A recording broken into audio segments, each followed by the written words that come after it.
La Syrie souligne le succès de sa coopération avec les Nations Unies pour le respect de la Convention sur l'interdiction des armes chimiques.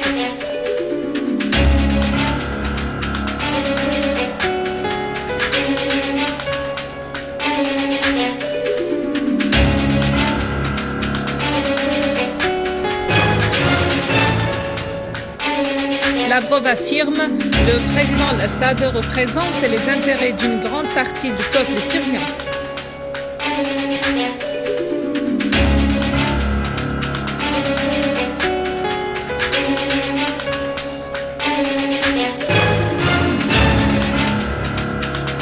Les unités de l'armée arabe syrienne poursuivent les opérations spécifiques pour purifier la cité ouvrière de Adra des terroristes.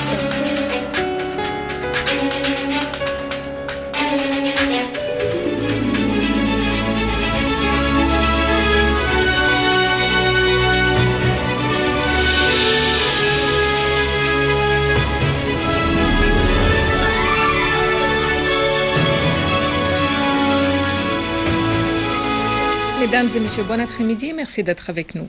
Une source haut placée au ministère des Affaires étrangères et des expatriés a assuré qu'il y a une pleine coopération entre la République arabe syrienne et le secrétariat de l'Organisation des Nations Unies, ainsi qu'avec l'Organisation pour l'interdiction des armes chimiques OIAC. La source a indiqué que le succès de cette coopération dans la mise en œuvre des obligations de la Syrie envers la Convention sur l'interdiction des armes chimiques a provoqué la colère des partis qui trament des complots contre la Syrie et qui offrent leur appui à des organisations terroristes. La Syrie condamne les pays qui soutiennent les groupes terroristes armés et qui ont divulgué des informations concernant la localisation des armes chimiques dans le pays, et ce, au service des groupes terroristes. La même source a ajouté que la Syrie appelle ainsi les organisations internationales concernées à intervenir auprès des pays qui ont dépassé par leur position irresponsable toutes les limites dans cette question très dangereuse.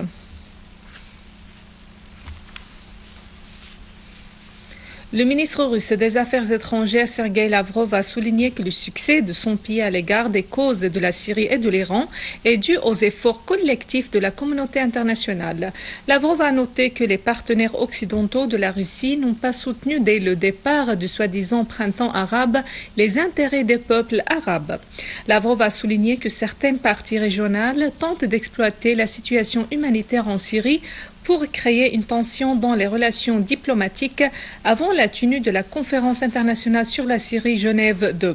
Lavrov a déclaré que les positions des pays occidentaux de la Syrie sont devenues plus réalistes lorsqu'ils ont pris conscience de la menace de terrorisme. Lavrov a enfin affirmé que le président Bachar al-Assad représente les intérêts du peuple syrien. La Chine a exprimé son espoir de voir la conférence internationale sur la Syrie Genève 2 se tenir à la date prévue, ce qui entraînera des résultats positifs à plusieurs niveaux. La porte-parole du ministère chinois des Affaires étrangères, Hua Chunying, a déclaré lors d'une conférence de presse que son pays espère la tenue de cette conférence le plus tôt possible et que la Chine soutient la participation de tous les pays concernés par la crise en Syrie. Yang a précisé que la Chine s'attend à ce que Genève 2 fournissent des résultats positifs. Elle a de même espéré que l'évolution de la situation assure la stabilité et la sécurité au peuple syrien. Le ministre des Waqf, Mohamed Abdel-Sattar al-Sayed, a affirmé que la Syrie vaincra le terrorisme par l'unité et la persistance de son peuple chrétien et musulman. Lors de sa visite à Monseigneur Yohanna Disiazaji, patriarche d'Antioche et de tout l'Orient pour les Grecs orthodoxes, au siège patriarcal à la cathédrale de Marie à Damas, à l'occasion de Noël, Al-Sayed a fait savoir que l'attaque terroriste wahhabite et takfiriste contre les religieux et les lieux de culte islamique et chrétien a révélé l'idéologie criminelle des extrémistes. En dépit des actes perpétrés par les groupes terroristes armés en Syrie, les Syriens resteront attachés à leur patrie, a assuré Al-Sayed. Pour sa part, le patriarche Yazaji a affirmé que la Syrie est le berceau des civilisations et des religions célestes, soulignant que toutes les tentatives visant à diviser les Syriens ont échoué parce qu'ils sont unis face au complot. 4 citoyens ont été tués et d'autres blessés dans la chute des obus de mortier lancés par des terroristes sur Azablatani à Damas. 4 obus de mortier sont tombés aux alentours des Halles, faisant 4 martyrs et 20 blessés et causant des dégâts matériels dans les voitures et les magasins.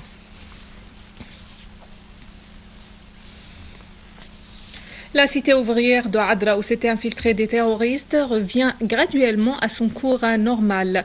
Tôt ce matin, des accrochages entre l'armée arabe syrienne et les terroristes ont eu lieu au milieu d'une avance des soldats syriens sur plusieurs axes, dans la perspective de protéger la vie des habitants civils. Des repères de terroristes ont été clairement localisés, encerclés par l'armée arabe syrienne. Les terroristes avaient visé hier aux obus de mortier les réservoirs du pétrole de la zone industrielle à Adra et provoquant un incendie qui a été immédiatement maîtrisé. L'armée arabe syrienne avait lancé une série d'opérations spécifiques à Alep, dont la plus importante était pour ouvrir la route Alep-Khanasser.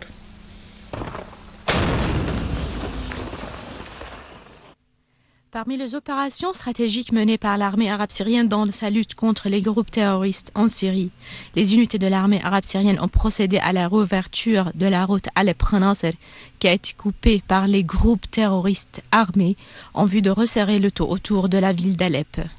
En effet, 40 villages dans la campagne sud-est de la ville d'Alep ont été complètement purifiés par les forces de l'armée arabe syrienne de la présence des groupes terroristes armés. Les opérations militaires se sont poursuivies et l'armée arabe syrienne continuait son progrès à partir du village d'Aboujrine et jusqu'à El-Sfera, où l'armée avait rétabli la sécurité après la liquidation d'un grand nombre de groupes terroristes armés qui s'y étaient retranchés. Tel Aran, Tel Hassel était également purifié des terroristes sur d'autres axes. Toutes les régions entourant l'aéroport international d'Alep avaient connu des opérations intensives de l'armée à partir du secteur de la brigade 80 à Al-Naqarin, à Douernier, jusqu'au secteur des usines de coton pour contrôler plus de 80% de la campagne est d'Alep. Quant à la ville d'Alep, l'armée arabe syrienne poursuit son progrès, qualifié de précaire, surtout dans les quartiers de l'ancienne ville d'Alep, dans le but de protéger ce qui reste du patrimoine historique et de civilisation. Toujours dans le gouvernorat d'Alep, l'armée arabe syrienne a détruit des véhicules utilisés par les terroristes dans la périphérie de l'aéroport Keshish, la zone industrielle, sur la route Al-Castello et à proximité de la prison centrale. L'armée arabe syrienne a également détruit 2 bateaux chargés d'armes et de munitions destinés aux terroristes dans le marais d'Al-Jabboul. Les soldats de l'armée arabe syrienne ont également déjoué 2 tentatives d'infiltration de terroristes, la première vers la localité de Harib et la seconde dans la ville d'Alep, du quartier de Cheikh Saïd vers la zone d'Al-Iskan al-Askari. Dans la banlieue d'Idlib, des unités de l'armée arabe syrienne ont procédé à la destruction des véhicules de terroristes dans les environs de Saraqib, Sarmin, Ariha, Ma'arat Masrin, Taftanaz, Al-Rama et Ahsem. Dans la banlieue de Homs, les forces de l'armée arabe syrienne ont détruit des rassemblements de terroristes dans les fermes de Cheikh Ibrahim el-Hakim, à Al-Rastan, à Talbis et au mont d'An-Nahdin. Avant de clore ce journal, un rappel des principaux titres. La Syrie souligne le succès de sa coopération avec les Nations Unies pour le respect de la Convention sur l'interdiction des armes chimiques.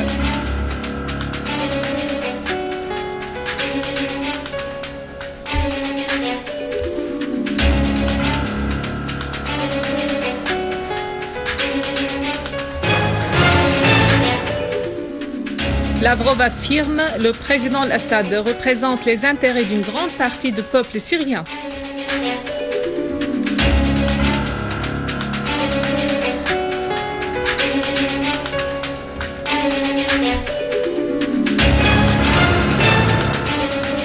Les unités de l'armée arabe syrienne poursuivent les opérations spécifiques pour purifier la cité ouvrière de Adra des terroristes.